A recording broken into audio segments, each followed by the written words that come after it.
الحمد لله رب العالمين والصلاة والسلام على سيد الأنبياء والمرسلين أما بعد فأعوذ بالله من الشيطان الرجيم بسم الله الرحمن الرحيم قل بفضل الله وبرحمته فبذلك فليفرحوا آمنت بالله صدق الله العظيم إن الله وملائكته يصلون على النبي يا أيها الذين آمنوا صلوا عليه وسلموا تسليما الصلاة والسلام عليك يا رسول الله الصلاة والسلام عليك يا حبيب الله الصلاة والسلام عليك يا سيد المرسلين وعلى آلك وأصحابك يا رحمة للعالمین۔ برادران اسلام، اللہ رب العالمین کی حمد و ثنا کے بعد پیارے آقا صلی اللہ علیہ وبارک وسلم کی بارگاہ میں درود و سلام کا نذرانہ پیش کیا ہے۔ اس کے بعد یہ بندہ نچیز آپ حضرات سے مخاطب ہے۔ اس سے پہلے حضرت مولانا محمد لطف اللہ نقشبندی صاحب جو بیان فرما رہے تھے، ترنم کے ساتھ بھی قرآن مجید فرقان حمید کی آیات اور حدیث مبارکہ سے آپ کے دلوں کو محظوظ کر رہے تھے۔ میرا کچھ آپ لوگ میرے مزاج سے واقف بھی ہیں کہ صرف توجہ مجھے چاہیے، نہ تو میرے پاس ترنم ہے کہ میں ترنم کے ساتھ تقریر کروں گا، سادہ الفاظ ہیں میرے، اور دوسرا داد والی بات ہے یا امداد والی، میں نہ آپ کو سبحان اللہ کہوں گا کہ کہیں، آپ جانتے ہیں سبحان اللہ نہ کہیں، کسی نے کہنا ہے تو اپنے ثواب کی خاطر کہنا ہے، اور بس صرف توجہ چاہیے۔ بچے جو باتیں کر رہے ہیں انہیں ذرا ساتھ جو بڑے بیٹھے ہیں سیانے لوگ، اگر بچوں کے ساتھ بھی سارے کملے ہی بیٹھے ہیں تو پھر کوئی بات نہیں، آپ نہ رو۔ اگر بچوں کے ساتھ سمجھدار لوگ کوئی بیٹھے ہیں سیانے لوگ، تو پھر انہیں چاہیے کہ بچوں کو اچھے طریقے سے اشارے کے ساتھ چپ کرائیں۔ یہ نہیں کہ کوئی ایک بات کرا دوسرا کہا چپ کر ہے، تیسرا کہے چپ کر، وہ تو چپ ہی شور ہو گیا۔ اس لیے خود نہیں بولنا، دوسرا بول رہا ہے اسے چپ کرانے کے لیے خود شور نہیں کرنا ہوتا، اشارے کے ساتھ خاموش کرانا ہوتا ہے۔ مجھے بھائی شوکت علی صاحب نے فون کیا تھا، اس سے پہلے بابا جی منظور احمد صاحب نے بھی کیا، میں مصروف تھا، اور بعد میں وہ پتہ چلا کہ وہ میلاد شریف 60 چک میں تھا، وہ ہے بدھ کو 11ویں شریف کا پروگرام، میرے ذہن میں وہ ہفتے کا تھا، بعد میں نے تصدیق کی تو وہ پتہ چلا کہ بدھ کا، وہ آج پھر تبدیل ہو گیا، وہ منگل کو، چونکہ میں نے باقاعدہ ڈائری نہیں رکھی ہوئی، خطابات کرنے کا میرا مشن نہیں ہے، بس کوئی لوگ پھر مجبور کرتے ہیں تو بیان کرتا ہوں، ورنہ وہ خطیب لوگ جو بیان کرتے ہیں روزانہ ان کی طریقیں ہوتی ہیں تو انہیں پھر ڈائری بنانی ان کی مجبوری بن جاتی ہے۔ میں نے تو کبھی تقریر کرنی ہوتی، ورنہ یہ شوق ہوتا ہے کہ جیسے حضرت صاحب نے بیان کیا ہے بس جاؤں اور سن کے واپس آ جاؤں۔ تو آج ہی پہلے میلاد شریف تھا بڑے مہار 55 ڈی مہارا مالا میں، ادھر سے میلاد شریف میں فارغ ہو کر میں ادھر حاضر ہوا ہوں۔ ذرا توجہ فرمائیں گے تو امید ہے کہ آپ کو کوئی بات سمجھ آ جائے، اور انشاءاللہ آئے گی بھی۔ قرآن مجید فرقان حمید میں اللہ پاک نے فرمایا قل بفضل اللہ وبرحمتہ فبذالک فلیفرحوا۔ حضور نبی کریم صلی اللہ تعالی علیہ وبرکہ وسلم کو اللہ پاک نے فرمایا پیارے محبوب تو فرما دے جب اللہ کا فضل اور اس کی رحمت ملے تو خوشی منایا کرو، خوش ہوا کرو۔ کسی کو بھی کسی پر اللہ کا فضل ہو جائے تو اسے خوش ہونا چاہیے، اور جب اللہ کا فضل ہو جائے تو پھر کنجوسی کے ساتھ یہ نہیں کہ کسی کو بتایا ہی نہ جائے۔ جب کوئی بھی کسی پر بھی اللہ کا فضل ہو تو اسے چاہیے کہ وہ خوش ہو جایا کرے، اور خوش ہونے کا یہ بھی مطلب ہے کہ جیسے کسی کو اللہ پاک بیٹے کی دولت عطا فرمائے تو وہ پھر دوسرے گھروں میں مبارکیں دیتا ہے کہ مبارک ہو اللہ نے مینو پتر دیتا ہے۔ تو یہ نہیں کہ اللہ پاک بیٹا دے اور پڑوسیوں کو بھی پتہ نہ چلنے دے، بس چھپا لو بیٹا دیا تو پھر کیا ہو گیا، یہ نہیں۔ خوش ہونا چاہیے اور اس پر صدقہ خیرات بھی کرنا چاہیے۔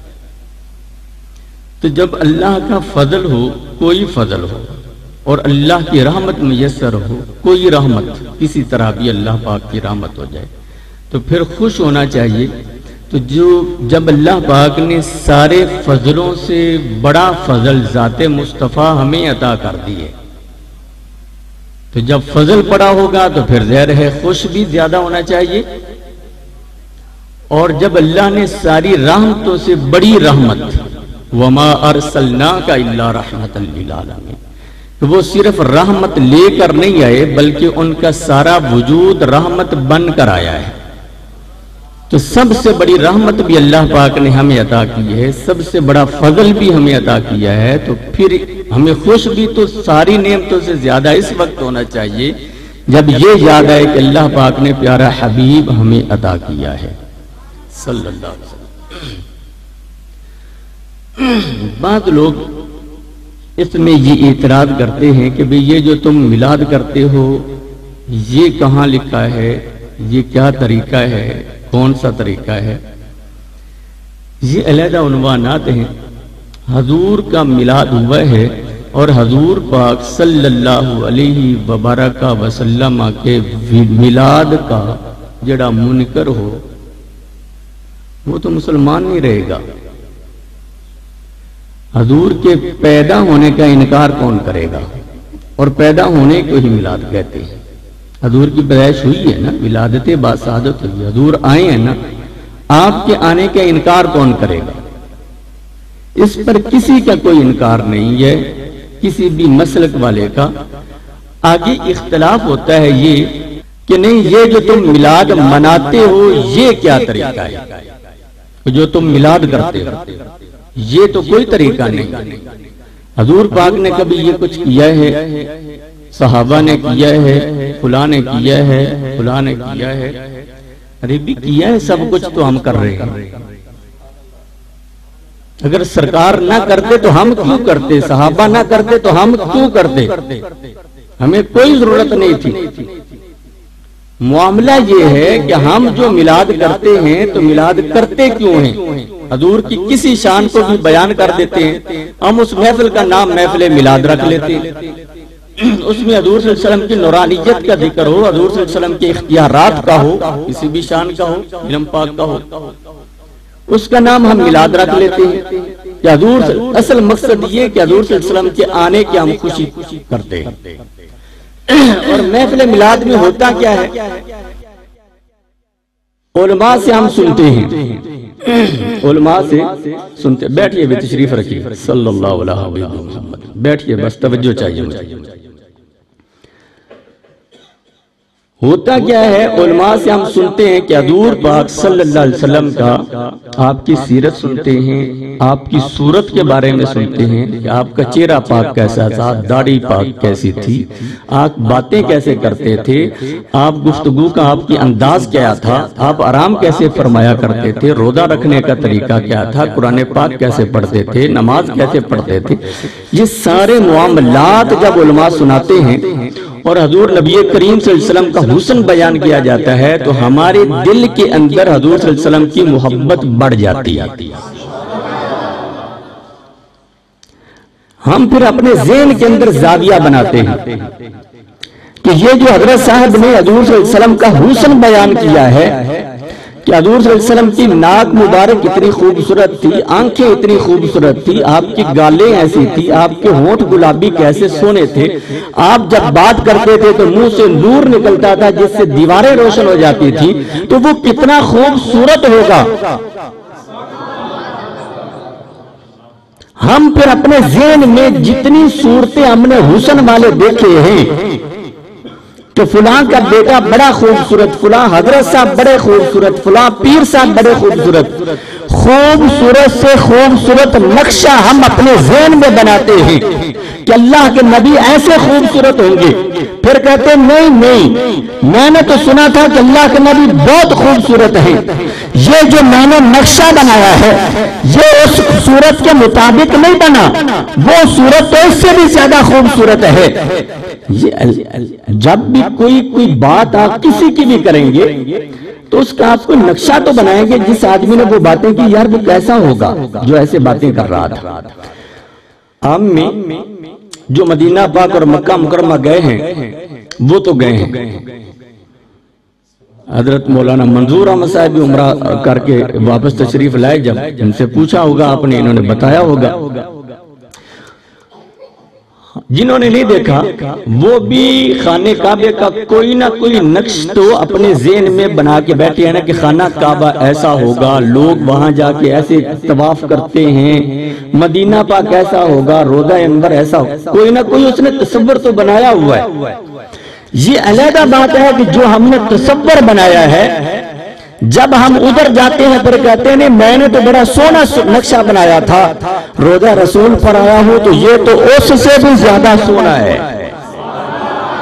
یہ ایک علیحدہ بات ہے کہ ہم حضور نبی کریم صلی اللہ علیہ وبارک وسلم کے تذکرے علماء سے سن کر اپنے ذہن میں حضور کی ایک تصویر بناتے ہیں کہ اللہ کے نبی کتنے خوبصورت ہوں گے، کتنے خوبصورت ہوں گے، ہزار بار نقشے بنا کے ہم ڈال دیے ہوں گے کہ نہیں جو نقشہ میں نے اپنے ذہن کے مطابق بنایا ہے یہ اتنا خوبصورت نہیں ہے، اللہ کے نبی تو اس سے بھی خوبصورت ہوں گے۔ خوبصورت سے خوبصورت تر نقشے ہم نے اپنے ذہن میں بنا رکھے ہیں، اچھے سے اچھا نقش ہم نے کھینچ رکھا ہے۔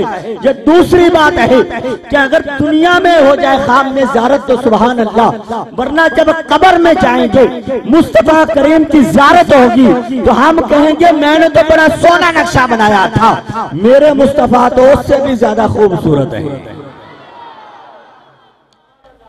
میلاد کرانے کا مقصد یہ ہے کہ حضور سے محبت زیادہ ہو جائے، حضور سے محبت زیادہ ہو جائے۔ یہ مقصد نہیں ہے کہ کوئی ایسی بدعتیں پھیلی جا رہی ہے یا ایسا شرک پھیلتا چلا جا رہا ہے، یہ بات لوگ غلط تصور دیتے ہیں، لوگوں کا ذہن خراب کرتے ہیں، ایسا معاملہ نہیں ہے۔ اصل میں حضور صلی اللہ علیہ وسلم کی کسی بھی شان کا تذکرہ ہو تو دل میں محبت تو بڑھ جاتی ہے۔ امام اعظم ابو حنیفہ رحمہ اللہ کے ایک شاگرد تھے امام محمد بن حسن شیبانی رحمہ اللہ، اتنے خوبصورت تھے، اتنے خوبصورت تھے کہ غیر مذہب لوگ جو تھے یہودی وغیرہ وہ جب امام محمد کے حسن کو دیکھتے تھے تو حسن کو دیکھ کے کلمہ پڑھ کے مسلمان ہو جاتے تھے۔ ایک بار کوئی مناظرہ ہونا تھا، مناظر آ رہا تھا، جب آمنا سامنا ہوا تو مناظر نے اپنے سوالات کرنے سے پہلے ہی، دلیلیں دینے سے پہلے ہی اس عالم نے جو غیر مذہب تھا اس نے پہلے ہی کلمہ پڑھ لیا۔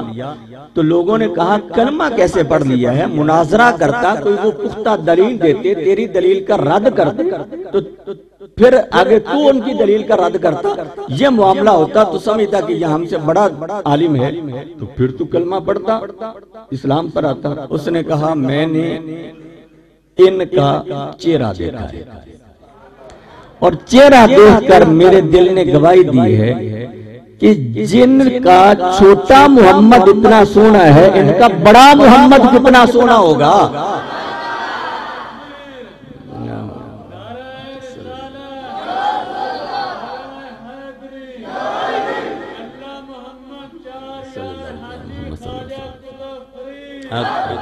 جزاک اللہ جزاک اللہ، بس نعرے نہیں لگانے، ٹائم تھوڑا ہے، صلی اللہ علیہ وسلم،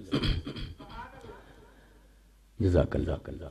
حضور صلی اللہ علیہ وسلم کا وہ امام محمد کو دیکھ کے اس کے ذہن میں آیا کہ اتنا حسن تو حضور پاک کا، بڑے محمد کا کتنا حسن ہوگا۔ ایسے ہی ہم ذہن میں یہ محبت مصطفیٰ جب پیدا ہوتی ہے تو حضور صلی اللہ علیہ وسلم کا حسن پھیلتا ہے، ہمارے ذہن کے اندر پھیلتا ہے۔ آپ کے علم کی وسعت کتنی زیادہ ہے، ہمارا ذہن اتنا وسیع ہوتا چلتا ہے۔ حضور صلی اللہ علیہ وسلم کو اللہ نے اختیارات کتنے دیے ہیں، ہم پھولے نہیں سماتے کہ ہمارے نبی کو اللہ پاک نے کتنے اختیارات عطا کیے ہیں۔ تو یہ محبت بڑھتی چلی جاتی ہے۔ یہ محفل میلاد کرنے کا مقصد یہ ہے کہ ہمارا تعلق ہمارے نبی سے اور زیادہ پختہ ہو جائے۔ تو پھر محفل میلاد میں قباحت کون سی ہے؟ نہیں بھئی، حضور صلی اللہ علیہ وسلم کے دور میں صحابہ نے میلاد کیا یا حضور پاک نے کیا؟ بھئی کیا ہے، کیا ہے۔ مسلم شریف میں ہے اور بھی کئی کتب میں ہے کہ حضور نبی کریم صلی اللہ تعالی علیہ وبرک وسلم اپنے گھر پاک میں جلوہ فروز تھے۔ مسجد نبوی شریف کے اندر، مسجد شریف کے اندر صحابہ اکرام کا جمع غفیر تھا، صحابہ اکرام بیٹھے ہوئے تھے۔ حضور نبی کریم صلی اللہ علیہ وسلم اپنے گھر پاک سے باہر تشریف لائے۔ گھر پاک بالکل مسجد پاک کے قریب، روضہ پاک جو حاجی گئے ہیں، روضہ پاک جب قبلہ کو منہ کرتے ہیں، کعبہ شریف کی طرف منہ کرتے ہیں تو بائیں طرف روضہ پاک ہے۔ یہ بائیں طرف والا روضہ پاک یہ حضرت سیدہ ام المومنین عائشہ صدیقہ رضی اللہ تعالی عنہا کا حجرہ پاک تھا۔ حضور نبی کریم صلی اللہ علیہ وسلم اس حجرے پاک سے اس دروازہ مسجد کی طرف کھلتا تھا، ادھر سے چلے اور مسجد میں آ گئے۔ جب مسجد میں تشریف لائے تو صحابہ کرام بیٹھے تھے۔ حضور نبی کریم صلی اللہ علیہ وسلم نے صحابہ کو کہا کہ اے پیارے صحابہ، کیسے بیٹھے ہو؟ تمہارے بیٹھنے کا مقصد کیا ہے؟ ما اجلسکم، کیسے بیٹھے ہو؟ کیوں بیٹھے ہو؟ بیٹھنے کا کیا مقصد ہے؟ صحابہ کرام نے کہا جلسنا نذکر اللہ ونحمدہ علی ما ہدانا للاسلام ومنّا علینا بکا۔ آپ کو میلاد پاک بتا رہا ہوں کہ حضور کے دور میں میلاد ہوا یا نہیں ہوا۔ کیسے بیٹھے ہو؟ تمہارے بیٹھنے کا کیا مقصد ہے؟ صحابہ نے کہا جلسنا نذکر اللہ، اللہ کے حبیب ہمارے بیٹھنے کا یہ مقصد ہے کہ ہم یہاں بیٹھ کر نذکر اللہ، اللہ کا ذکر کر رہے تھے، اللہ کو یاد کر رہے تھے، وَنَحْمَدُهُ، اور اللہ کی حمد و ثنا بیان کر۔ ہم محفل میلاد میں کیا کرتے ہیں؟ اللہ کا ذکر ہوتا ہے نا، تلاوت قرآن پاک کی تلاوت ہوگی، نعت خوانی ہوگی، اللہ کا ذکر ہوا۔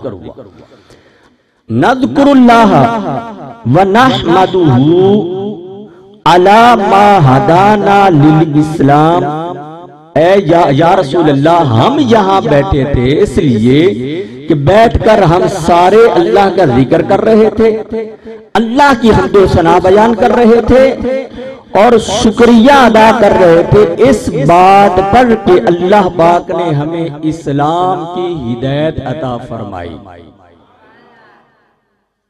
آگے کیا صحابہ کہتے ہیں؟ وَمَنَّا عَلَيْنَا بِكَ،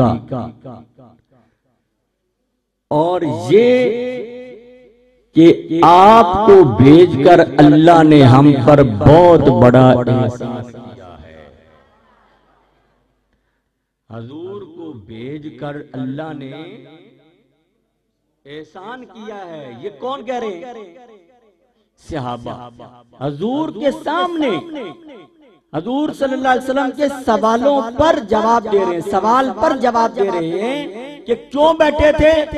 یا رسول اللہ بیٹھنے کا مقصد یہ تھا کہ ہم اللہ کا ذکر کر رہے تھے، اللہ کی حمد و ثنا بیان کر رہے تھے، اور اس بات پر اللہ کا شکر ادا کر رہے تھے کہ اللہ نے ہمیں اسلام کی دولت عطا کی ہے، اور آپ کو بھیج کر اللہ نے ہم پر بہت بڑا فضل کیا ہے، انعام کیا ہے، احسان کیا ہے۔